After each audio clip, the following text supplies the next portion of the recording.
네, 이번 선거 핫플로 떠오른 부산 북구 갑을 포함해서 지역별 판세를 자세하게 좀 짚어보도록 하겠습니다. 두 분을 모셨습니다. 김상일 정치평론가 그리고 윤희석 전 국민의힘 대변인 나오셨습니다. 어서 오세요. 네, 안녕하십니까? 네, 어제 부산 북구가 뜨거웠습니다. 새 후보의 출정식 영상으로 함께 보시죠.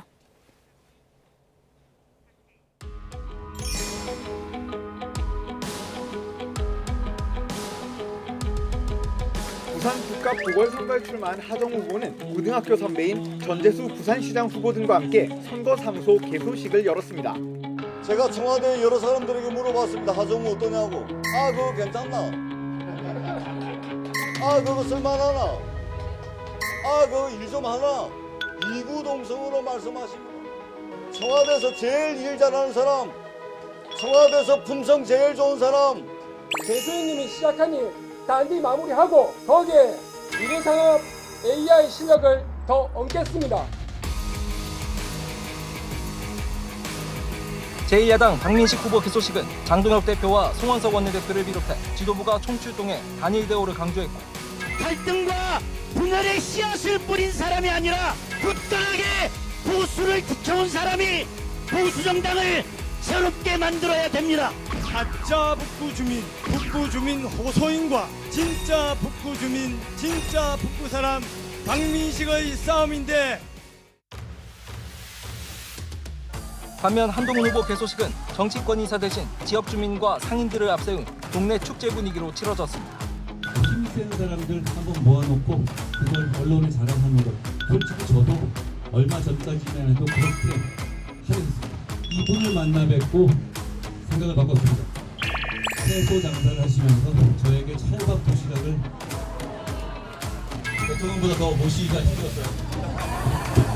여기가 안 오고 청와대로 가요. 이 찰밥에서 청와대로 가게 되면 어머님을 제일 먼저 모시도록 하겠습니다.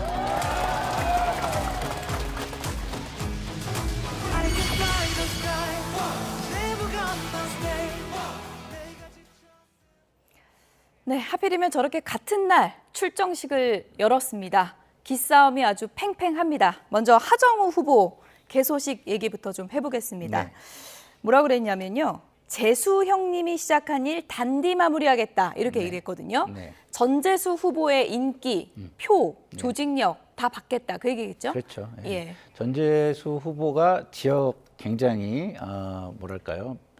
에서 경쟁력이 있고 개인의 어떤 능력, 친화력을 많이 보여준 후보잖아요. 그리고 그렇게 해가지고 그 어려운 지역에서 계속해서 당선이 되어왔던 후보니까 그런 부분을 잘 이어받겠다. 그리고 본인의 강점인 지금 이재명 정부의 어떤 그 AI 수석으로서의 그 기획력, 그리고 정부의 지원, 예산, 정책 이런 것들을 가져오겠다. 그리고 거기에 자신의 전문성을 더하겠다. 해서 자신의 링을 구축하는 메시지를 냈다라고 생각하고요. 제가 볼 때는 저 링을 잘 지켜가는 것이 앞으로 선거의 관건이 될 것이다. 다른 사람이 이야기하는 링에 끌려 들어가서는 안 될 것이다. 이런 생각이 듭니다. 전재수 후보랑 뜨겁게 포옹하는 모습도 연출이 됐는데 전재수 후보가 이렇게 받아쳤습니다. 내가 평판을 좀 들어봤는데 청와대에서 일을 제일 잘하는 사람, 청와대에서 품성이 제일 좋은 사람 이렇게 평판이 났더라 이렇게 받아쳤거든요. 그 뭐 평판이 나쁘다고 하겠습니까?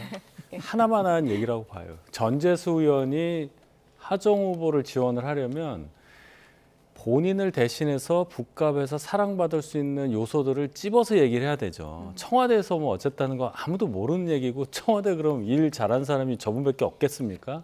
이런 뻔한 얘기보다 더 연구를 해서 이분이 내 뒤를 이어서 이곳을 더 발전시킬 수 있고 나보다 더 낫다 하는 얘기를 더 연구해서 발언을 했어야 합니다. 그만큼 지금 민주당의 북구갑 선거 상황이 제가 볼 때는 그렇게 부드럽게 돌아가는 것 같지는 않아요.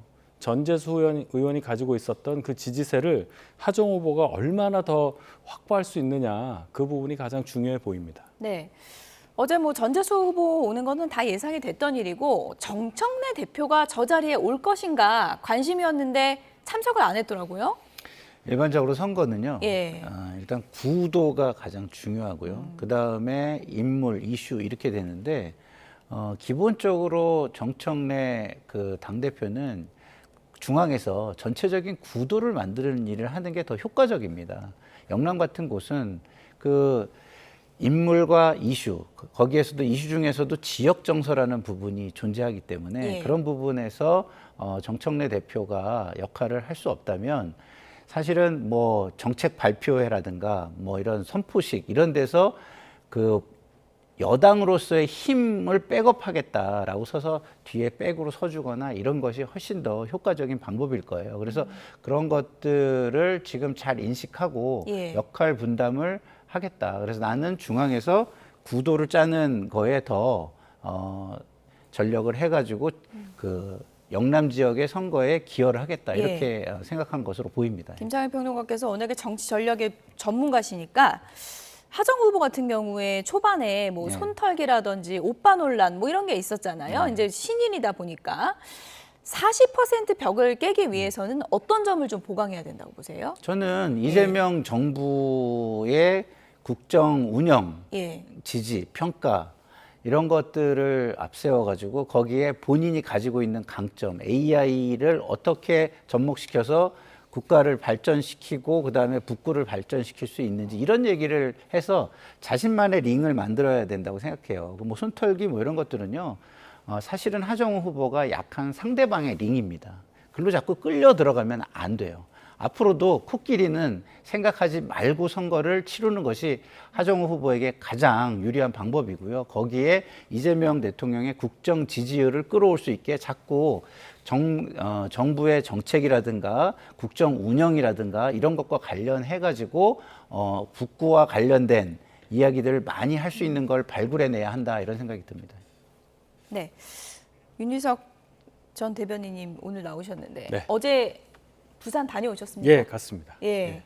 정말 박민식 후보 개소식하고 한동훈 후보 개소식 그 장소가 가까이 있습니까?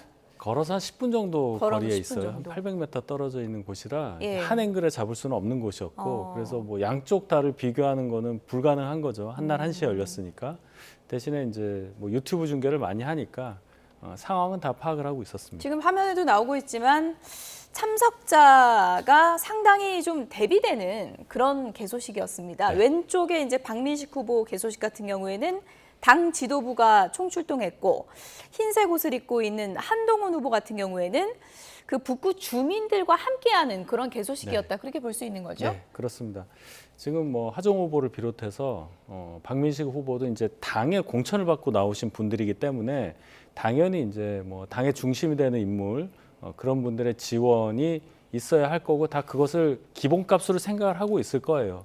근데 어제 박민식 후보의 개소식 같은 경우는 너무나 많은 당에 중심되는 분들이 한 곳에 모였다는 것이 이례적으로 느껴질 만큼 예. 이럴 수도 있구나 하는 생각을 갖게 충분했어요. 같은 시간에 이제 경남지사 후보로 나선 박완수 후보의 개소식도 있었는데 예. 거기를 가지 않고 이 재보궐선거 지역에 당대표를 비롯해서 뭐 중진 의원들이 엄청나게 왔거든요. 사실은 지방선거인데, 그죠? 그렇죠. 예. 22명의 의원들이 참석을 했으니까 이거를 어떻게 봐야 하느냐. 그러면 이제 당에서는 제명된 한동훈이라는 사람의 등원을 막기 위해서 총출동했다 이런 해석이 가능한 겁니다. 어떤 지도부 성향의 패널은 한동훈을 잡기 위해서 다 출동했다 이런 표현까지 오늘 아침에 쓰더라고요. 이렇게 비춰서는 박민식 후보가 득표하는데 저는 도움이 안 된다고 생각을 합니다. 가뜩이나 이제 약한 후보라고 볼 수 있잖아요. 한동훈 후보는 아무도 없지 않습니까? 개소식에 지역민들 다 모셔서 하는 건데 북구에서 연고를 주장하는 북구의 아들이라고 하는 박민식 후보의 개소식에는 북구 주민들이 없고 북구와 연고가 없지만 얼마 전에 내려와서 모든 것을 던지고 선거운동을 하는 한동훈 후보의 개소식에는 주민들만 있었다. 과연 이것을 북구 유권자들은 어떻게 받아들이실지 귀추가 주목이 됩니다. 저희가 뭐 그래픽으로 준비를 해봤는데 이렇습니다. 지금 한쪽은 국민의힘 지도부 총출동, 다른 쪽에서는 이제 주민들과 함께하는 그런 개소식이었는데 또 찰밥 할머니와 한동훈 후보와의 또 인연이 주목을 받았고요. 지금 저 장면만 보면 뭐 어떤 생각이 드십니까? 한동훈 후보가 오늘 아침 인터뷰에서 뭐 박민식을 찍는 건 장동혁을 찍는 것이다. 이렇게 또 프레임 씌우기를 했더라고요. 그러니까 장동혁을 찍는 것이다라는 프레임은 저렇게 진압군처럼 내려와가지고 사실상 강자가 약자를 끝까지 밟는 그런 모습을 잘 보여줄 수 있는 저는 워딩이라고 생각을 해요. 장동혁 대표가 뭐 작심한 거라고 보십니까? 그렇죠. 저는 이제 그렇게 보여지고요. 제가 볼 때 그런 면에서 보면은 저것이 그 권력자들 줄 세우기 세몰이 대결로 가지 않은 것이 절묘한 한동훈 후보의 한 수였다 이런 생각이 들고 그것을 지역 정서, 지역 주민 으로 이렇게 바꿔가지고 선거 치름으로써 저 진압 세력의 김을 빼고 본인은 오히려 예. 그 함께 지역민과 호흡하는 모습으로 선거를 치르는 그런 모습을 보여줬기 때문에 제가 볼 때는 전날의 저 두 장면은 어쨌든 한동훈 후보의 판정승 이었다라고 저는 얘기할 수밖에 없고요. 그리고 예. 실제로 유튜브 장면을 제가 하나 우연찮게 봤는데 예. 바깥에 한동훈 후보는 지역의 사람들인지 뭐 전국에서 온 사람들인지 모르겠지만 일반 시민들이 엄청나게 많더라고요. 그런데 반면에 박민식 후보 같은 경우는 뭐 바깥은 뭐 비춰주는 영상 하나 없는 거 보면 사람들이 그렇게 많지 않았다라고 생각이 듭니다. 어쨌든 뭐 양쪽 다 상당히 좀 북적이는 그런 모습이었고 또 한 가지 관심 포인트는 박형준 후보가 어디로 가느냐 이 부분이었는데 어쨌든 박민식 후보 개소식을 갖고 그리고 기자들의 문답에서는 단일화 필요성을 좀 언급을 했거든요. 네. 일단 박형준 시장 후보는 정당의 공직선거 후보이기 때문에 타당, 그러니까 뭐 무소속 후보라든지 이런 분과 연대 의사를 표시할 수가 없어요. 잠깐 들러도 안 됩니까? 뭐 들리는 것까지는 모르겠지만 예. 선거법상 그것은 안 되는 걸로 돼 있기 때문에 예. 오실 수가 없었을 겁니다. 그럼 이제 중요한 건 박민식 후보 개소식에 가느냐. 당의 후보기 때문에 안 가실 수가 없을 거예요. 본인 선거도 있으니까요. 북구도 본인 선거에 포함이 되는 지역이고 모든 당의 지도부와 중진 의원들이 왔기 때문에 또 부산 지역 의원 9명이 왔습니다. 그렇기 때문에 가실 수밖에 없었다. 다만 중요한 건 메시지였다. 단일화하지 않으면 안 된다. 무조건 한 명으로 합쳐야 한다는 말씀을 회의석상에서 하신 걸로 보도가 됐습니다. 예. 그만큼 이 북갑 선거를 바라보는 그 상식적인 시선을 강조한 것이고 물론 본인 선거에도 그게 도움이 되겠죠. 근데 그것에 더해서 보수가 더 이상 분열돼서는 안 되고 어떻게 하는 것이 우리에게 중요한 것이냐. 결국 국민의힘 또 국민의힘과 뜻을 같이 하는 분들의 목표는 민주당에 더 의석을 주지 않는 것, 민주당을 상대로 이기는 것이라는 아주 상식적이지만 명확한 목표를 다시 한번 강조한 것이라고 생각합니다. 일부 분들은 어떻게 보면 한동훈이라는 사람을 막는 것이 제1차 목표인 것과 같은 행보를 보이잖아요. 거기에 대해서 딱 못을 박은 그런 발언이었다고 평가합니다. 네, 윤희석 대변인께 이거 좀 여쭤볼게요. 한동훈 후보가 오늘 언론 인터뷰에서 단일화 가능성 묻는 질문에 세상에 절대 안 되는 것은 없다. 이렇게 얘기를 했거든요. 100% 선을 긋진 않았어요. 그렇죠. 정치라는 것이 예. 항상 변하는 것인데 이건 없다라고 말할 수 있느냐. 거기에 대한 원칙적인 답변이라고 보고 또 조금 더 해석을 하면 어쨌든 승리하기 위해서는 내가 모든 방법을 다 쓰겠다. 거기에 제한은 없다. 예. 이렇게 해석을 할 수 있죠. 만약에 안팎에서 단일화를 요구하는 목소리가 정말 커질 경우에 이 답변에 의하면 한동훈 대표는 긍정적으로 생각할 가능성이 높은 거고. 근데 중요한 건 이 단일화는 상대가 있는 거니까 박민식 후보는 과연 어떻게 생각할까? 그게 더 중요해지는 시점이 됐습니다. 예. 단일화 가능성과 관련해서는 뭐 박민식 후보, 한동훈 후보 서로 셈법이 다를 것 같은데 어느 시점에 두 후보의 마음이 합치가 될지 이건 좀 지켜보도록 하겠습니다. 서울 지역 얘기도 좀 해봐야 될 것 같습니다. 서울시장 후보들 공방이 갈수록 팽팽합니다. 여러 이슈 가운데서 오세훈 후보는 양자 토론 좀 하자라는데 정원 후보는 상당히 좀 부정적인 것 같아요. 네. 이유가 뭘까요?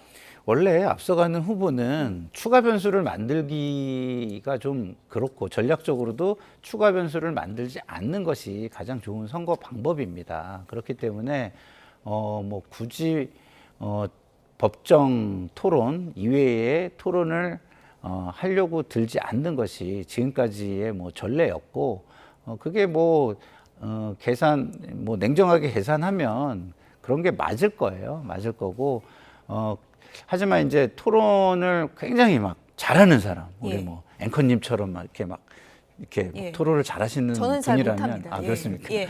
그런 분이라면, 잘하시죠. 그런 분이라면 또 하겠죠. 예. 그렇지만 그런 게 아니라면 아무래도 조금이라도 변수가 될 만한 거는 줄이고 가려는 것이 후보와 캠프의 입장이 아닐까 이런 생각이 듭니다. 내가 1등인데 2등한테 말려들지 않겠다 이런 마음이라고 보시는 건데 어떻게 보세요? 네, 앞서 나가는 후보 입장에선 충분히 쓸 수 있는 작전이라고 볼 수 있어요. 근데 정원호 후보는 조금 다르다고 생각합니다. 일단 정원호 후보를 서울 시민들이 잘 모르세요. 그냥 일을 잘한다고 알려졌더라. 성동구청장을 삼선하면서 성과가 있더라. 이 정도만 알려져 있단 말이죠. 그러면 막판에 갈수록 선거전이 치열해질 때 본인을 부각할 만한 것들이 생각보다 적을 텐데, 이러한 시민들의 어떤 궁금증 그리고 거세지는 공격을 막으려면 오히려 시간이 얼마 안 남았다고 이렇게 피할 것만이 아니라 정면으로 공격 태세를 갖추는 것이 훨씬 더 저는 효과적이라고 생각을 해요. 자꾸 피하니까 오세훈 시장 쪽에서도 공격할 빌미를 찾게 되는 거 아닙니까? 몇 번의 말실수도 있었지만 정말 정원호라는 사람이 누군가에 대해서 정확하게 유권자들한테 각인시키는 과정을 거치지 않으면 이 지지세가 뭐 하루에도 몇 번씩 바뀔 수 있는 요소가 있으니까 정원호 캠프에서는 오세훈 시장을 피하는 것에만 집중하기보다는 본인을 더 확실하게 드러내는 작업이 지금 시점에서는 더 필요하지 않을까 생각합니다. 두 후보의 공세의 핵심이 이제 부동산 공방이고요. 역대 선거를 보면 어떻습니까? 지금 워낙 대통령 지지율이 상당히 높은 상황이긴 한데 갈수록 접전이 될까요? 아니면 좀 벌어질까요? 추이를 어떻게 예상하세요? 저는 뭐 조금 좁혀지긴 하겠지만 크게 대세에는 저는 지장이 없다고 보는 게 기본적으로 한 40%를 중심으로 양쪽 진영은 결집을 하게 돼 있어요. 그러면은 나머지는 중도인데요. 중도에게 중요한 거는 내란 세력 심판 청산과 그다음에 본인들의 민생 경제 이슈입니다. 근데 예를 들어서 대통령이 얘기한 장기 보유 특별공제 이런 것들이 진짜 강하게 추진이 되고 본인들이 위기의식을 느낀다면 제가 볼 때는 굉장히 치명적인 이슈가 될 거예요. 근데 아직까지는 그 이슈가 그 내란과 불법계엄 그 트라우마를 넘어서는 중도층은요 또 특징이 뭐냐면 한번 결정을 하면은요 잘 바뀌지 않습니다. 그 이유는 뭐냐면 우리처럼 고관여층이라서 모든 이슈를 민감하게 따라가는 게 아니거든요. 그래서 큰 사건이 있을 때 한번 뒤집어지면 다른 큰 사건이 나서 뒤집어지기 전까지는 그 기류가 많이 가게 돼 있는 거예요. 그래서 부동산과 관련해 가지고 정말 크게 뭔가 사고가 나지 않으면 예를 들어서 뭐 부동산은 뭐 폭락을 하고 뭐 코스피 쪽에서도 그것이 보완이 되지 않는 정도의 그 민생 경제 상황이 오지 않는다면 제가 볼 때는 중도는 쉽게 바뀌기 어렵다고 좀 봅니다. 이번 주에 또 여론조사 추이가 어떻게 될지 좀 지켜보겠고요. 이번에는 혼란 그 자체죠. 평택을로 가보겠습니다. 평택을 후보들 이런 공방을 벌이고 있습니다. 들어보시죠. 조국 후보님이 출마할 때 국민의힘 제로를 만들겠다고 하면서 출마를 했잖아요. 근데 온통 네거티브나 비난은 저 김용남에 대한 것만 하고 있어요. 국힘 제로를 표방하고 나온 분이 그러면 안 되는 거 아닌가요? 이번에 겪어보니까 제가 뭐 2019년도의 기억이 새록새록 떠오르던데 사람 질리게 만들던데요. 이제 민주당 쪽에서는요. 국힘 제로 만들다고 하겠다더니 왜 민주당 제로 만들려고 하냐. 그 김영남 후보가 세월호 이태원 참사 관련 발언 사과를 거부했지 않습니까? 그걸 이렇게 덮으려는 프레임이라고 저는 보는데요. 실제 현장에서 와 보면 저는 제가 출마를 함으로써 이미 조국과 김용남 양강 체제로 여기는 바뀌었습니다. 유이동 플러스 황교안 합은 점점점 줄 것이라고 저는 확신하고 있습니다. 네, 끝으로 두 분께 이 질문을 좀 드리겠습니다. 윤희석 대변인님, 조국 후보가 김용남 후보를 질리게 하는 이유는 뭡니까? 조 후보 입장에서는 민주당 후보 공격하기가 어려울 수밖에 없는 상황이었는데 공교롭게도 저희 당에서 오래 정치하셨던 분이 왔잖아요. 그리고 특히나 본인 조국 사태 관련해서 많이 비난을 했던 분이 왔기 때문에 마음 놓고 공격할 수 있는 상황이 됐죠. 그래야 소위 말하는 진보 진영에 있어서의 어떤 빈틈을 노릴 수가 있는 것이고, 그렇게 따져보면 조국 후보 입장에서는 김용남이라는 분이 민주당 후보가 된 걸 다행으로 생각하는 거 아닐까 이렇게 생각합니다. 기본적으로 김용남 후보가 민주당에 왔으면은 과거에 본인이 좀 이 진영에서 이야기했던 발언에 대해서 조금은 정정하고 수정할 필요가 있다고 봐요. 어떻게 하냐? 그때는 내가 국민의힘의 당적이었고 당을 위해서 뭐 역할을 할 부분이 있었기 때문에 그랬던 것이고, 나의 생각은 뭐 일정 정도는 이런 부분이 좀 달랐고 이랬다라고 뭐 조금 얘기를 하는 게 저는 낫다고 보거든요. 예. 근데 그런 부분이 없이 그때는 나는 뭐 옳았다라고 말씀을 하시기 때문에 예. 조국 후보 입장에서는 그 부분, 정체성이라는 부분에서 불법 개헌 내란 반대 외에는 다 틀린 거 아니냐라고 공격해 들어갈 수 있는 공간이 열리고 있는 것이라고 저는 보고요. 어쨌든 과거의 정체성이 지금 민주당과 달랐던 부분은 적어도 합리적으로 풀어낼 수 있는 정도, 정체성이 거긴 아니지만 내가 그거를 반대하는 그런 정도는 아니었고, 나는 이렇게 합리적인 사람인데 그때의 역할이 그랬다라는 정도로라도 설득을 좀 할 수 있는 논리나 그런 접근이 필요하다, 이런 생각이 좀 듭니다. 네. 서로 질릴 만큼 공방을 벌였기 때문에 뭐 단일화는 힘들 것 같고 누가 승기를 잡을지 좀 보겠습니다. 김상일 정치평론가, 윤희석 전 국민의힘 대변인 두 분이었습니다. 고맙습니다.